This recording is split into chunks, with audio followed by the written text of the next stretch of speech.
أعوذ بالله من الشيطان الرجيم. بسم الله الرحمن الرحيم.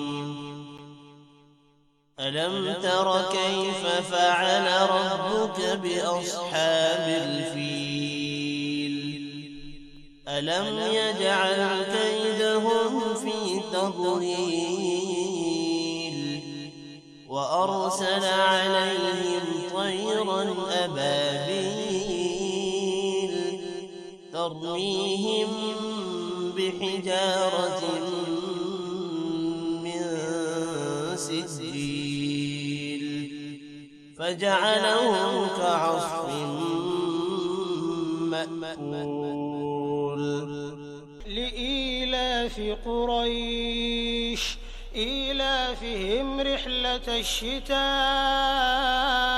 والصيف فليعبدوا رب هذا البيت الذي أطعمهم من جوع وآمنهم من خوف.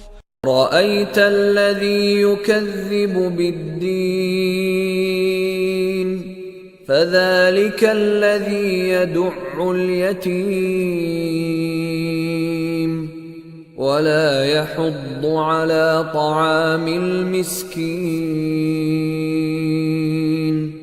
فويل للمصلين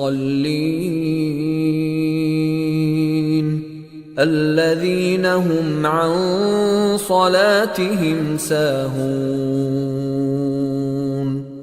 الذين هم يراءون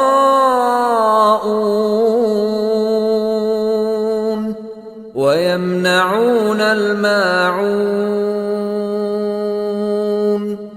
إنا أعطيناك الكوثر فصل لربك وانحر إن شانئك هو الأبتر.